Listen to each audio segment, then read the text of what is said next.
नमस्कार मित्रों, आर्या टीवी के इस आध्यात्मिक चैनल पर आपका पुनः स्वागत है। पिछले एपिसोड में हमने मनोबोध अर्थात मनाचे श्लोक के 36वें श्लोक का विवेचन सुना। आज हम 37वें श्लोक का विवेचन सुनेंगे। तो आइए शुरू करते हैं आज का एपिसोड। आज का श्लोक है सदा चक्रवाकासी मार्तंड जैसा उड़ी घालितो संकटी स्वामी तैसा हरि भक्ति सा घाव गाजे निशाणी नोपेक्षी कदा रामदासाभिमानी। मराठी भावार्थ सुनते हैं। अंधकारमध्ये चक्रवाक पक्षाची जोडी विरहाच्या संकटामुळे फार दुःखी होते। सूर्य प्रकट होऊन त्यांना संकटातून सोडवितो। त्याचप्रमाणे संकटाचे प्रसंगी भक्तास सोडविण्यासाठी भगवंत धावून येतो।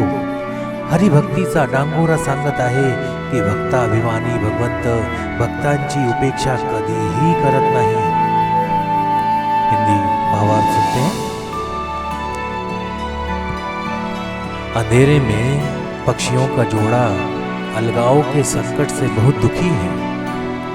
तब सूर्य प्रकट होते हैं और उन्हें परेशानी से बचाते हैं। उसी प्रकार संकट के समय भक्त की रक्षा के लिए भगवान दौड़े चले आते हैं। हरि भक्ति की यह मुनादी बता रही है कि भगवान कभी भी भक्तों की उपेक्षा नहीं करते। आइए विवेचन सुनते हैं। भक्त के रक्षण के लिए भगवान सदैव तत्पर हैं। ऐसा समर्थ कविता के साथ अर्थात श्लोक के माध्यम से बता रहे हैं। चक्रवाक नाम का एक पक्षी रात में अपनी प्रिय के लिए प्यासा रहता है और उसे बुलाता है। उसकी प्रेमिका दूसरी ओर से आती है, लेकिन दोनों की मिलन के लिए इंतजार करना पड़ता है।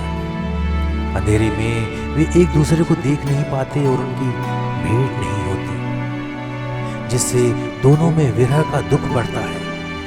अंत में सूर्य की पहली किरणों के साथ उनका मिलन होता है, जिससे दुख समाप्त हो जाता है और आनंद की लहर उठती है। समर्थ कहते हैं कि जैसे चक्रवाक के सुख के लिए सूर्य दौड़ा है, वैसे ही संकट में भक्त के लिए भगवान दौड़ कर आते हैं। भगवान जीव के स्वामी, रक्षक और पालक हैं और यह उनके लिए एक कर्तव्य है। पुराणों और संतों की कहानियों में भी इस तरह के उदाहरण मिलते हैं। जैसे गजेंद्र मोक्ष यह पुराण कथा एवं द्रौपदी के रक्षण का महाभारत का प्रसंग। लेकिन भक्त को क्या करना चाहिए? इसका उत्तर समर्थ हरि भक्तिचा घाव गाजे निशाणी इस रूप में देते हैं। भगवान उपेक्षा नहीं करते, लेकिन भक्त को भक्ति करनी चाहिए।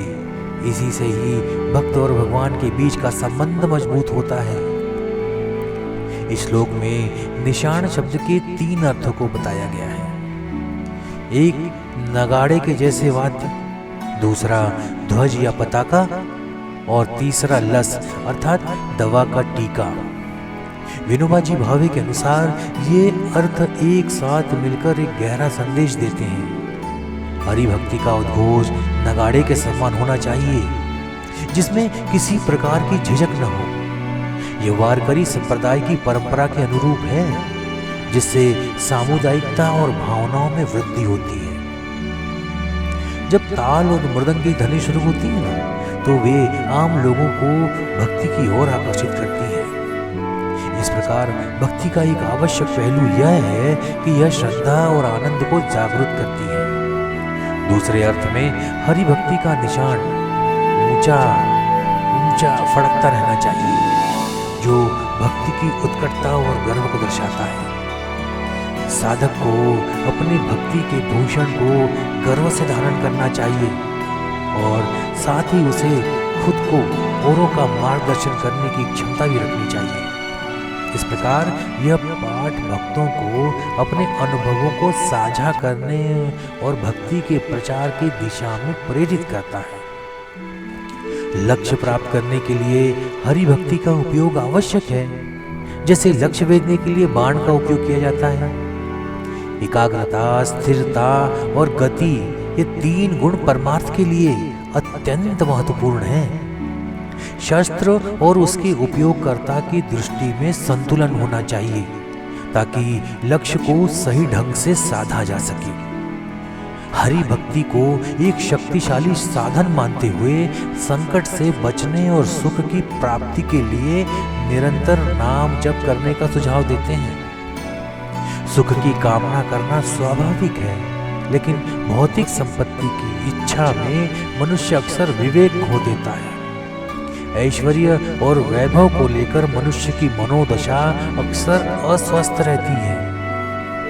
सच्चे सुख की खोज में भक्ति मार्ग अपनाना ही सही है। ऐश्वर्य का पीछा करते समय मनुष्य अपनी मानसिक शांति और स्वास्थ्य खो देता है।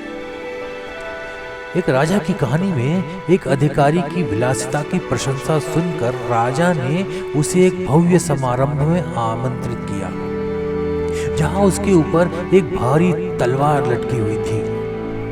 उस अधिकारी ने देखा कि असली सुख वह नहीं है जो भव्यता में छिपा है, बल्कि यह खतरे के एहसास के बिना नहीं मिल सकता। राजा ने समझाया कि बाहरी ऐश्वर्य केवल दिखावे का है, असली सुख आंतरिक शांति और हरि भक्ति में है। अंत में यह कहा गया है कि केवल वे लोग सुखी होते हैं जो हरि भक्ति के मार्ग पर चलते हैं। भक्ति से भगवान उपेक्षा नहीं करते और इस मार्ग पर चलने वाले को सच्चा सुख और सुरक्षा प्राप्त होती है। इस प्रकार हरि भक्ति ही असली सुख और शांति का मार्ग है। तो आज का विवेचन यहीं समाप्त होता है। मिलते हैं अगले एपिसोड में एक नए श्लोक और उसके विवेचन के साथ। तब तक के लिए जय जय रघुवीर समर्थ। नमस्कार।